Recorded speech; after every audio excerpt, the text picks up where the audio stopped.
Dans le monde du bodybuilding, il y a un avant et un après Dorian Yates. Avant lui, on parlait d'esthétique. Après lui, on a parlé de densité, de dureté, de muscles d'acier. Personne ne voyait venir ce colosse venu des bas-fonds britanniques.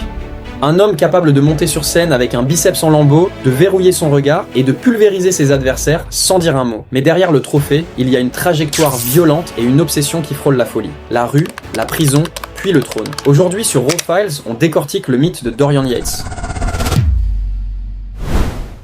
19 avril 1962, Tetton Hall, Staffordshire, Angleterre. Dorian Yates naît dans une vie simple, la campagne anglaise. Une ferme, un père, une mère, rien qui laisse présager ce qui va suivre. Et puis, à 13 ans, le monde s'arrête. Son père fait une crise cardiaque massive. 42 ans, il meurt instantanément. Là le matin, disparu l'après-midi. Tu as 13 ans, tu comprends à peine ce que la mort signifie sur le papier. Et la personne qui devait te montrer comment devenir un homme, elle n'est plus là. Sans prévenir, sans au revoir. Ce n'est pas du deuil, c'est le sol qui se dérobe. La famille déménage vers Birmingham, la mère se remarie, le beau-père part aussi, et puis arrive le coup le plus brutal de toute cette histoire. La mère décide de quitter Birmingham, mais cette fois-ci, sans Dorian. Elle part, lui reste, seul et adolescent dans une ville qu'il ne connaît pas, sans structure, sans personne pour lui demander comment il va. Environ 15, 16 ans, les personnes censées t'aimer inconditionnellement t'ont soit quitté, soit abandonné. Où est-ce que tu mets tout ça ? Dorian le met dans la rue. Il fréquente un groupe de skinheads du quartier pas par idéologie, mais parce qu'il cherche une tribu. N'importe qui prêt à le reconnaître. En 1981, Birmingham explose. Les émeutes de Handsworth, tensions raciales, crise économique, confrontation avec la police, tout s'embrase. Dorian se retrouve au mauvais endroit et au mauvais moment. Il est arrêté. Il a 19 ans. 6 mois en centre de détention pour jeunes. Et c'est là que tout bascule. Ces centres avaient du matériel basique. Quelques bars, des bancs, rien de sophistiqué. Mais pour un jeune homme avec une morphologie extraordinaire et du temps à tuer, c'était suffisant pour changer une vie. Dorian commence à soulever. Et presque immédiatement, quelque chose d'inhabituel se produit. Il est fort de manière anormale. Le muscle apparaît à une vitesse qui ne devrait pas être possible. Pour la première fois depuis la mort de son père, il a quelque chose que personne ne peut lui prendre. Il tombe sur des numéros du magazine Muscle and Fitness. Il voit des corps qui semblent appartenir à une autre espèce. Et quelque chose en lui se verrouille. Il sort de ce centre à 19 ans avec une mission. Pas un vague espoir. Une mission concrète et brûlante. En 1992, le dogme du bodybuilding, c'est le volume. 6 jours par semaine, parfois 2 fois par jour. Des dizaines de séries par groupe musculaire, des heures de salle. Dorian Yates s'entraînait 4 jours par semaine et 45 minutes à 1 heure par séance. En 1992, c'était l'équivalent de dire à un pilote de F1 que le secret pour gagner des courses, c'est de rouler moins vite. Mais Dorian s'était appuyé sur les travaux de Mike Mentzer et son High Intensity Training. Le principe est que tes muscles ne poussent pas pendant l'effort, mais ils poussent pendant la récupération. L'entraînement n'est que le déclencheur. La vraie construction se passe quand tu dors, quand tu manges ou quand tu te reposes. Donc au lieu de passer des heures à fatiguer tes muscles sans jamais les laisser récupérer, tu fais beaucoup moins. Mais chaque série est la chose la plus difficile que tu aies jamais faite de ta vie. Tu pousses jusqu'à l'échec musculaire total. Pas de ça brûle un peu, mais l'échec physiologique, le moment où ton muscle ne peut littéralement plus produire une contraction. Une seule série de travail, 2 maximum, et tu sors de la salle. C'est comme ça que Dorian Yates a construit le physique le plus dominant de l'histoire du bodybuilding compétitif. Helsinki. 1992, son premier titre de Mr Olympia. Et maintenant, le sport entre dans une nouvelle ère. 1993. Dorian revient sur scène, plus grand, plus conditionné, il remporte son 2e titre sans résistance sérieuse, puis vient 1994. Et c'est là que l'histoire devient presque incroyable. 6 semaines avant le Mr Olympia, Dorian effectue un rowing bar, le poids monte, et puis un bruit, un claquement, une douleur fulgurante dans le bras gauche. Son biceps gauche vient de se déchirer. Le muscle se détache de son insertion et remonte vers l'épaule. La déformation est visible à l'œil nu. 6 semaines avant la compétition la plus importante de son année. N'importe quel athlète raisonnable retire sa participation et part en rééducation. Dorian monte sur scène 6 semaines plus tard. Avec un bras déformé, un abdomen distendu qui réagit mal à la préparation. Et il remporte son 3e titre de Mr Olympia. Et là, le sport se fracture en deux. D'un côté, ceux qui voient un acte de courage athlétique difficile à égaler dans n'importe quel sport. Un homme compromis de toutes parts et qui gagne quand même. De l'autre, ceux qui sont profondément mal à l'aise, la masse extrême, la distension abdominale, un éloignement de l'idéal esthétique que le sport revendiquait. En tête des critiques, Arnold Schwarzenegger lui-même, le plus célèbre bodybuilder de l'histoire, dit publiquement que le sport va dans la mauvaise direction. Trop de masse, moins de symétrie, moins de beauté.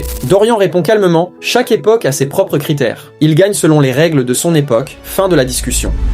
Ce débat n'a jamais fermé. Et vous ? De quel côté êtes-vous ? Air Mass Monster ou physique classique? Et est-ce que la masse extrême c'est une performance athlétique à admirer ou le sport a perdu quelque chose d'essentiel en allant dans cette direction? Vous êtes de côté Arnold ou Dorian? Mettez vos réponses en commentaire.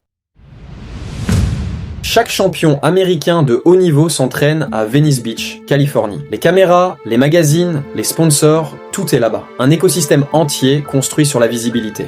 Dorian Yates est à Birmingham, seul, dans son propre gym, sous les ciels gris des Midlands industriels, et entre les compétitions, il disparaît totalement. Pas d'interview, pas de profil dans les magazines, pas d'apparition en convention, des mois entiers sans le moindre signe du champion en titre. Et puis, sans prévenir, il réapparaît sur la scène du Mr Olympia. Plus grand qu'avant, plus conditionné qu'avant, et il gagne, encore. C'est de là que vient son surnom The Shadow, l'ombre. Pas par un service marketing, par la réalité. Tu ne pouvais pas le voir, tu ne pouvais que sentir sa présence s'approcher, et quand tu le voyais enfin, c'était trop tard. Ses adversaires ne pouvaient pas l'espionner, pas calibrer leur préparation contre la sienne. Pas de vidéos, pas de réseaux sociaux, pas de signaux.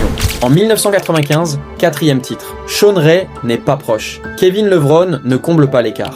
1996, même histoire, même résultat. Le Mr Olympia n'est plus une compétition pour Dorian Yates, c'est une inspection annuelle. Il arrive, présente son travail, récupère son trophée et retourne à Birmingham en 1997. 3 semaines avant le Mr Olympia. Cette fois, c'est le triceps, une déchirure complète, plus visible encore que le biceps en 1994. La déformation est dramatique, évidente. Son bras gauche va avoir l'air différent de son bras droit. Sur cette scène, il n'y a pas moyen de le cacher. Il monte sur scène quand même. En face de lui, Nasser El Sonbati, peut-être dans la meilleure forme de sa vie. Beaucoup de gens présents ce soir-là pensaient que Nasser méritait la victoire. La décision va à Dorian Yates. 6 titres consécutifs. Il prend sa retraite, immédiatement, comme champion en titre. Il ne reviendra jamais sur scène. Et ce qui se passe ensuite est la partie de cette histoire qu'on ne raconte pas assez. Dorian Yates sombre dans une dépression sévère, pas la version édulcorée. Une dépression clinique, réelle, qui rend l'avenir illisible et le présent insupportable. Depuis l'âge de 19 ans, sa vie avait une structure totale, un but unique. S'entraîner, manger précisément, récupérer, progresser, gagner et recommencer. C'était son identité. Pas juste sa carrière, son identité entière. Et du jour au lendemain, le réveil ne sonne plus, parce qu'il n'y a plus rien pour lequel se lever. Qui suis-je si je ne suis plus ça? Il en a parlé publiquement. Et ça, c'est un courage d'un autre ordre. Dans l'univers ultra-masculin du bodybuilding des années 90, les champions ne parlaient pas de dépression. Dorian l'a dit quand même, et beaucoup de gens avaient besoin de l'entendre. Et puis, il faut apprécier à quel point ce retournement est inattendu de Dorian Yates trouve sa sortie par le yoga. Ce Dorian Yates-là, celui dont les vidéos s'appellent Blood and Guts, celui qui a concouru avec des muscles déchirés 2 fois. Ce même homme se met au yoga, à la méditation et sérieusement.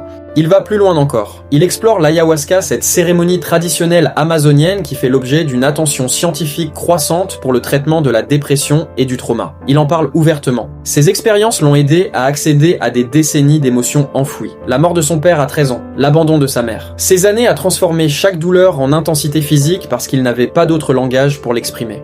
Son Gym Temple Gym existe toujours à Birmingham. Sa marque DY Nutrition tourne. Il voyage, il parle, il prône une approche globale de la santé entraînement, bien-être mental et conscience spirituelle. La guerre est finie. Ce qu'il reste ressemble à de la paix.